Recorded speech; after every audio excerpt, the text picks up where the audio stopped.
Okay, that's it. Let's eat. So, we're having pork, steak, steamed broccoli, and wine.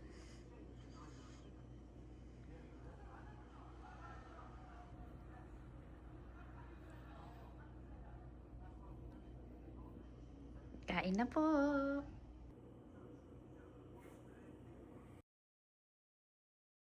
So, now meron tayong apat na pork. Hindi ko alam kung T-bone to or what. Basta pork. Tapos, meron kami ditong seasoning, pang steak. Ito ang gagamitin ko. So, pinat-dry ko lang siya. Frozen kasi siya. So, pinat-dry ko ng maigi kasi importante daw yun para maging browning. So, si-seasoning lang natin siya nito ng back and side. Then, pag 5 to 6 minutes, each side daw. Then, after nun, saka muna ilalagay itong garlic, ika-crush, rosemary. Dapat lemon. Wala kasi akong lemon sa kalamansi and butter. Pero ito muna sa olive oil. Then, after 5 to 10 minutes each side, saka natin ilalagay ito. Ililate na natin to kasi bawal ito masunog. Hindi daw sasarap papait. So, let's do it.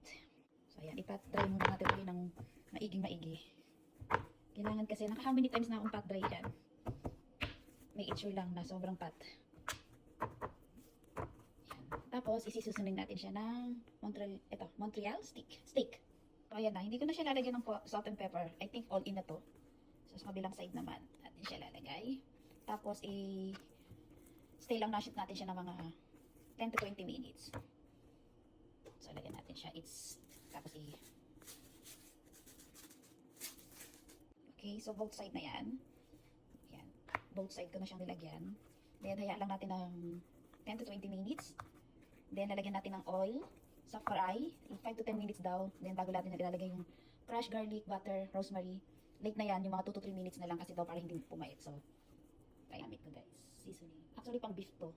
So, pwede naman siguro sa pork. Tapos, yan. Mamaya natin ito gagamitin. I-crush natin ng 2 to 3 pieces lang each pan. Then, instead of lemon, meron lang akong kalamansi at rosemary and butter. So, that's it guys. Pisahan na natin. So, ayan. Smash ako ng mga garlic. Mga 10 pieces lang. So, naka-high heat daw. Kailangan high heat. 5 minutes each side. So, ang nilagay ko dito is yung seasoning lang namin. Then, later, pagkatapos ng both sides, saka natin ilalagay yung garlic. 2 to 3 minutes naman, saka yung rosemary and calamansi. Each side naman. So, yan. High heat na yan. So, ang gamit ko is avocado oil. Okay, medyo mainit na siya. Ilalagyan natin ng avocado oil. Pwede naman any kind of oil. Pero alam ko pag ganitong high heat, hindi pwede yung olive oil.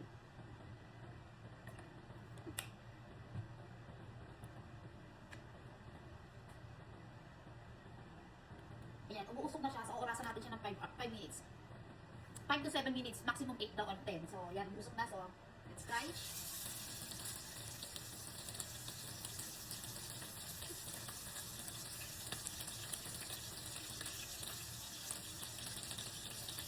So, binalikan ko na siya. Another 7 minutes.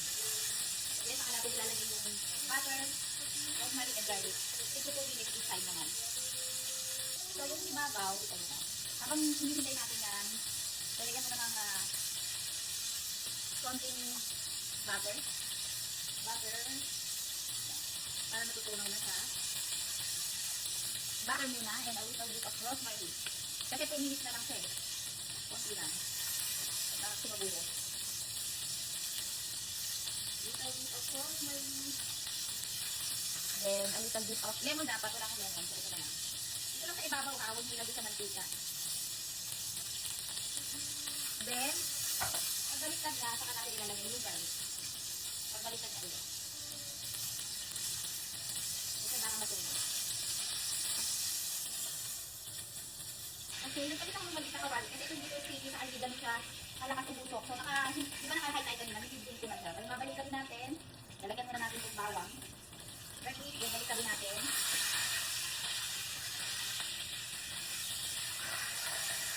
Yung garlic. 2 minutes na lang yan. Lagyan natin yung garlic. Yan. 2 minutes again. Konting calamansi. So, 2 minutes na lang ulit. Then, balik na rin ulit natin.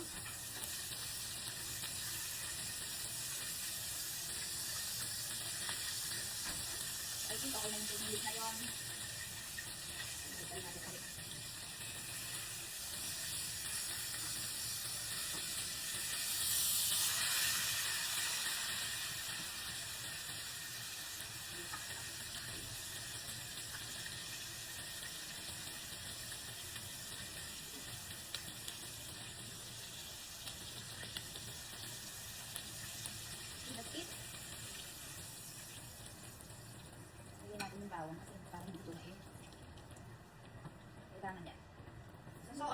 Ilagay ulit natin yung ano, is 7 minutes. 13 na yan, do.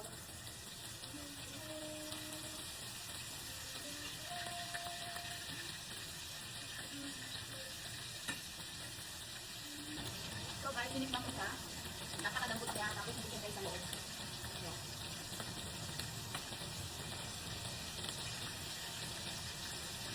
Sarap. So 7 minutes lang pala, 8 minutes lang. Tapos pag una, ihahay nyo para malakas din, mainit na, i-medium yun nila lang para hindi siya ma-burn. So ang sarap na guys. Yung bo. Sarap! Okay, pinaliktad ko na. Ito yung gusto kong makita, yung golden brown. Then, lagyan na natin yung konting butter sa ibabaw.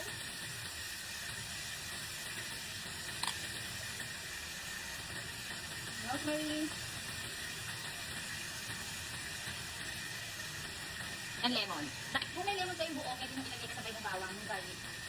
So, another 7 minutes. So, 18, 26, 26, 126, 118 na yun. So, 126. Then, pag binaliktad ko na yan, ako ilalagay ulit yung garlic. Ayan, guys. Okay, binaliktad na natin ulit. And lagyan na again. Dalawa na nagagawa natin. Lalagyan natin ng konting butter. Ilagay na natin yung garlic niya. 2 minutes na lang yung kabilang side yan. Rosemary, and a little bit of lemon. Optional to guys, kung ayaw doon lang naman. That's it. So, 2 minutes na lang siya. Baliktad din guys. Pakita. So, dalawa na yung nagagawa ko. So, tapusin natin yung dalawa din. Nakikita ko sa inyo yung finished product. So, babalikin natin. Yung garlic, saka ay yung ano yung garlic na nakawali natin. Butter, lemon, and rosemary.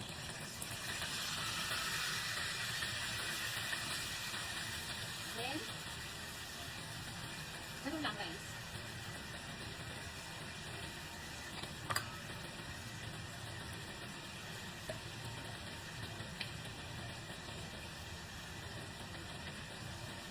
Kung may ibang way kayo sa pagluluto ng steak, pork steak, or beef steak, yun, gawin nyo yun. Kasi ito, tinatry ko lang naman, di ba? Parang hindi siya dry sa loob, hindi siya very toasted. So, ito na yung pang-third natin.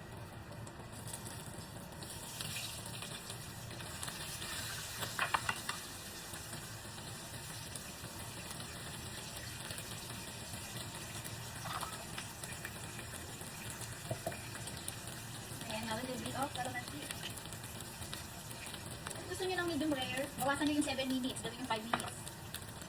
Pero sa akin parang okay na yun, kasi yung loob hindi siya dry, hindi iwa ko siya, ito yung dry. Okay, last na natin to.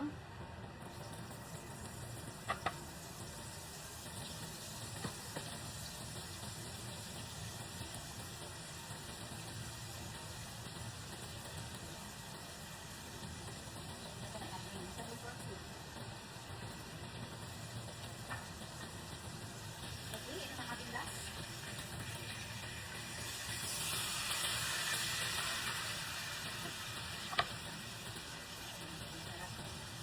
Iyan natin yung garlic.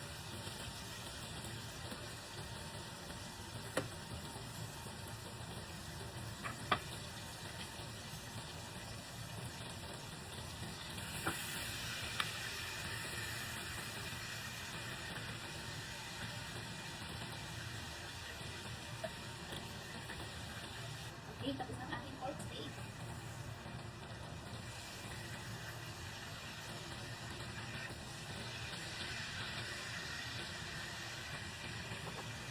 Lagyan natin yung garlic.